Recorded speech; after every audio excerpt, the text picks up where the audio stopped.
enfin, ce sont des centaines de millions de doses qui ont été préachetées par l'Europe. Mais avec Moderna, c'est vrai que ça n'est pas encore signé et que le patron, dans un autre extrait, disait bah oui, c'est un peu plus compliqué avec 27 pays membres.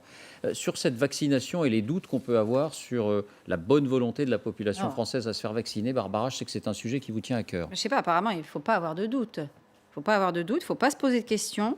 Tout va bien se passer.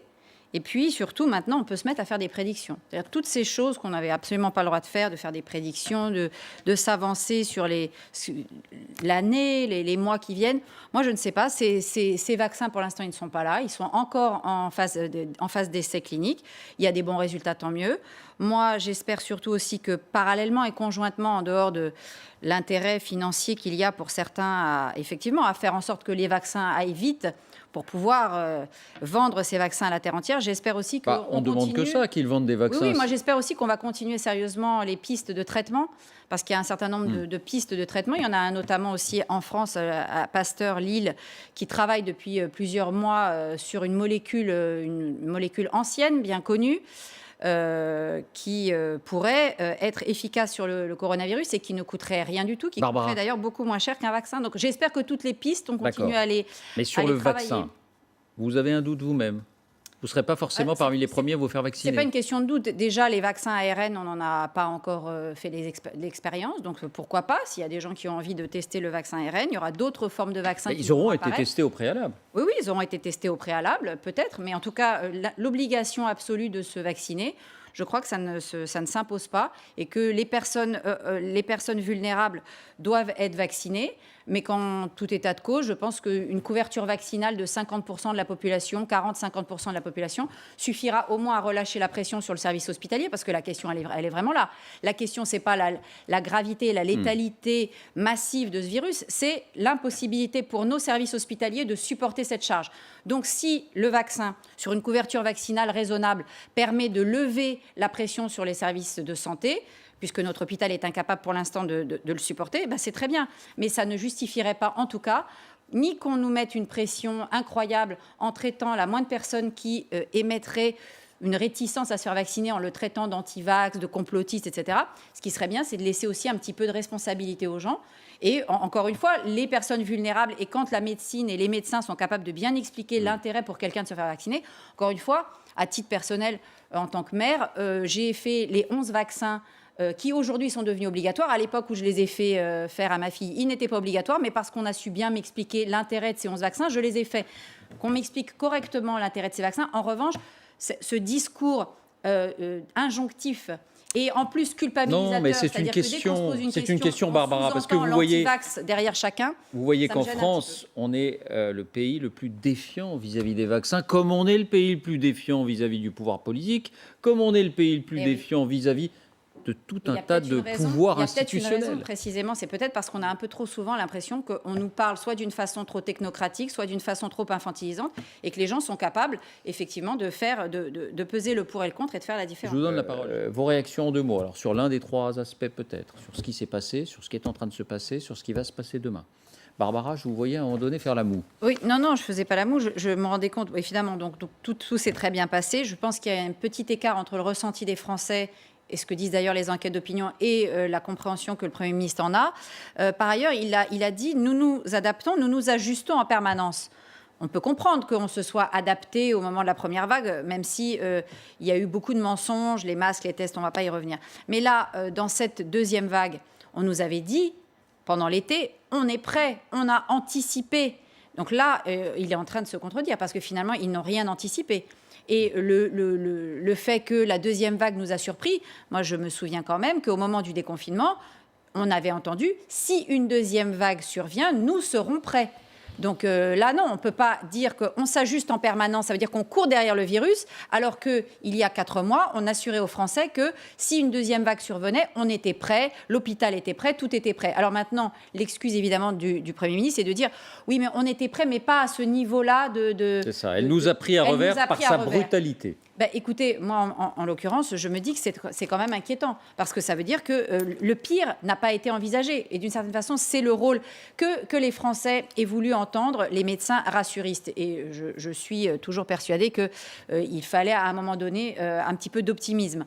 Néanmoins, le gouvernement aurait dû peut-être écouter, regarder le verre à moitié plein, à moitié vide, pardon, et prendre les mesures en cas d'aggravation très rapide. Or là, on a l'impression qu'à chaque fois, on se défausse en disant c'est pas nous, c'est l'hiver, c'est pas nous, c'est le pic, c'est pas nous, c'est le tsunami, c'est pas nous, c'est la. Et puis sinon, si c'était nous, c'est pas possible parce que tout le monde est dans la même situation. En l'occurrence, non, tous les pays d'Europe n'en sont pas précisément. Ils sont précisément devant la même épidémie, mais ils n'ont pas tous la même attitude face à l'épidémie. Ils ne sont pas tous dans la même situation, dans la gestion notamment du dépister, tracer, isoler. Il y a des pays qui savent le faire et nous, on ne sait toujours pas le faire. Même sentiment. Cette politique-là, c'était la politique de départ. Nous sommes en novembre et nous ne savons toujours pas le faire. Comparons-nous au Portugal ou à la Suède. Au Portugal, les choses, elles se passent pas du tout. Il y a une deuxième vague, mais les choses ne se passent pas de la même façon. Oui, mais ils ont eu une première vague qui était à 2 étapes et qui était bien dure aussi. Oui, mais la réaction aussi de la population est différente. Et par ailleurs, l'Italie, oui, une deuxième vague, mais c'est plutôt le sud de l'Italie, là où précisément, il n'y avait pas eu vraiment la première vague. La première vague, c'était plutôt la moitié nord du pays. Alors on se tourne vers Barbara. Mais ce qui est quand même fascinant, je rejoins ce que disait le professeur Deray, c'est fascinant quand même parce que la France, je ne parle même pas de l'Union européenne, sont des machines à produire du chiffre, machines à produire des rapports. C'est pas ce qui nous manque, les technocrates et les ronds de cuir, excusez-moi, dans les bureaux. Mais alors par contre, sur ces données depuis 8 mois, sur quels sont véritablement les lieux où on se contamine, c'est marrant, on ne sait toujours rien. J'entendais ce matin M. Farandou nous expliquer que lui, il avait une étude, je ne sais pas. M. Farandou, patron de la SNCF. Patron de la SNCF, apparemment de Santé publique France, qui disait qu'il y avait seulement eu 1% de contamination dans les transports publics. À la limite, je veux bien le croire d'ailleurs, parce que ça me paraît logique à partir du moment où on a les masques, etc. Mais alors lui, je ne sais pas comment il a fait pour avoir ce chiffre. En tout cas, à partir de ce chiffre, il justifie l'intérêt de reprendre. Et il a raison. À titre personnel, et je l'avais déjà dit, je considère qu'il ne fallait pas fermer les petits commerces. Quand vous êtes dans une rue, que vous faites la queue pour aller chez le fromager, qu'est-ce qui justifie que vous ne fassiez pas la queue pour aller chez le chausseur qui est à côté?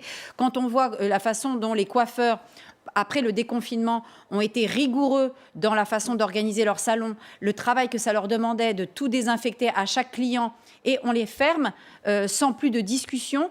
Et un autre exemple, les marchés publics. Vous avez donc uniquement les primeurs. Pourquoi est-ce qu'on peut venir acheter ses poireaux et ses pommes, mais on ne peut pas venir acheter des vêtements sur le marché? Est-ce qu'il n'y a pas des limites à fixer? Non, il n'y a pas de limite à fixer. Elles sont toujours un peu arbitraires. Non, il n'y a pas de limite à fixer, il y a le bon sens. Et le bon sens, excusez-moi... Je me fais l'avocat du diable parce que je pense que... Voilà, non, mais parce que venir nous dire, c'est en allant bavarder dans la rue parce que vous baissez votre masque et vous bavardez. Mais vous pouvez bavarder à côté de chez vous, vous allez voir votre voisin en bas de l'immeuble et vous bavardez en enlevant votre masque et vous n'avez pas besoin d'aller dans les petits commerces. Donc, ces espèces d'arguments qui, là, sont véritablement infantilisants. Où M. Véran nous dit ce matin, quand on va dans la rue, on se promène, on enlève son masque, on bavarde et on se passe le Covid. Mais il suffit d'aller bavarder, encore une fois, avec le voisin d'à côté, dans la rue et en promenant son chien. Et là, vous n'allez pas dans les petits commerces. Les arguments sanitaires ne tiennent absolument pas sur cette question des petits commerces. Limiter les occasions de sortie, disait Jean Castex il y a une seconde. Ouais, je pense que toute l'ambiguïté, il est dans ce confinement light. C'est-à-dire, le premier confinement, on ne s'est pas posé toutes ces questions. On a tout fermé. Les services publics, les entreprises à 80%, les déplacements, il y avait un bus sur 50, il y avait un train. Et là, on a un espèce de truc, on va à l'école, on peut sortir, on peut aller bosser, mais c'est pas très clair. Je vous raconte pas la gestion du travail à distance dans les entreprises. Que n'aurait-on dit si on avait tout refermé? On aurait dit, ça y est, on sacrifie totalement l'activité économique. Il y a une ambiguïté dans ce confinement de light qui pose des problèmes ambigus qu'on ne peut pas résoudre. Et moi, je suis parfaitement d'accord avec vous, on ne peut pas les résoudre au jour le jour. Je rappelle la polémique sur les libraires, que je trouve absolument fascinante. Voilà une polémique extrêmement intéressante. On peut aller chez le marchand de vin pour stocker son frigidaire et sa cave de vin pour tenir pendant 3 semaines, mais je ne peux pas aller acheter des livres et on me dit click and collect. Et deuxième polémique, on me dit ah non mais click and collect c'est pas français, il faut dire je sais pas quoi. On est dans cette besoin essentiel, besoin non essentiel. Dans tous ces interstices d'une situation anormale. D'une situation qui n'est pas normale. Ce que vous êtes en train de me dire, si je comprends bien, c'est que le gouvernement a la tâche quasiment impossible. C'est-à-dire, on ne peut pas satisfaire tout le monde. Ou vous êtes en train de me dire non, il aurait fallu. Moi, je pense qu'il n'avait pas d'autre choix que de dire il faut fermer les restaurants, les bars, et là, il fallait le faire tout de suite. Cette histoire de couvre-feu, je pense que c'était un truc un peu fumeux et qu'on aurait pu aller directement à la fermeture des lieux sociaux où les gens se rassemblent. Ça me semblait clair, ça nous pendait au nez, il fallait y aller. Après, les petits commerces, moi, je suis comme vous, j'ai besoin de stats. J'ai besoin qu'on me dise, je sais que dans les entreprises, on se contamine. Ça, je le sais parce que je l'ai vécu, je le vis tous les jours avec les gens avec qui je travaille. Les gens vont travailler, se contaminent. Je rappelle que vous-même, vous avez eu la Covid. Je ne sais pas où. Je sais que dans le BTP, pour avoir des exemples très concrets, on se contamine beaucoup. Les gens se contaminent entre eux, ils sont sur des chantiers. Donc ça existe. Est-ce que c'est plus important ? Et l'argument sur les territoires, je trouve que c'est fondamental. On ne peut pas dire à des gens au fin fond de la Bretagne où il y a moins de 50 cas par... vous parliez de cette chose, et des villes comme Lyon et Paris où il y a une densité urbaine et les endroits où il n'y a que 1 ou 2 commerces pour des petites agglomérations. Donc tout ça, c'est juste que le logiciel de cet État n'est pas du tout opérationnel parce que c'est incroyable. Oui, mais il n'est pas opérationnel parce qu'on ne peut pas trouver un logiciel Parce opérationnel qui ne fera aucun mécontent. Regardez les Anglais avec tout leur flegme, ils sont dans la même sauce, les Italiens, avec les seuls qui s'en tirent à peu près, et encore, c'est des négociations invraisemblables entre les lenders et la chancelière qui durent des heures et des heures. C'est les Allemands, plus de discipline peut-être. Le modèle suédois dont on nous a parlé en long, en large. Je pose la question autrement, Ziad. Est-ce que vous aimeriez être à la place de Jean Castex qui doit donner les arbitrages ? Non. Est-ce que vous aimeriez être à la place de Jean Castex qui donne les arbitrages, Barbara ? Non, mais il est dans son job et nous, on est dans le nôtre de faire du commentaire. En l'occurrence, sur cette question des petits commerces, moi, je suis désolée, il y a une unanimité à quelques rares exceptions près, mais l'unanimité a été de dire c'est complètement stupide de fermer les petits commerces. Pas dans nos communautés médicales, c'est la mort. Oui, ils sont largement en minorité. Ils sont moins nombreux, donc, c'est vrai. Voilà. Et en plus, à chaque fois, on a entendu Monsieur Fontanet, c'est de dire oui, mais par contre, si les gestes barrières sont respectés, alors ça pose pas de problème. Eh bien, les gestes barrières sont respectés dans les petits commerces, et cette mesure-là, c'est une mesure qui sera la deuxième erreur du confinement, c'est-à-dire le premier confinement, on a eu le problème des masques, et je crois que là, le deuxième sparadrap du capitaine Haddock, ça va être cette question-là, mais là, il y aura des morts économiques et des morts sociales qui vont être très graves. Jérôme Salomon, pour autant, et c'est toujours la troisième information, on va faire un déconfinement, mais ce ne sera pas un retour à la situation qu'on connaissait avant le reconfinement. Ça, c'est Jean Castex qui l'a dit tout à l'heure devant les députés. Voici ces mots.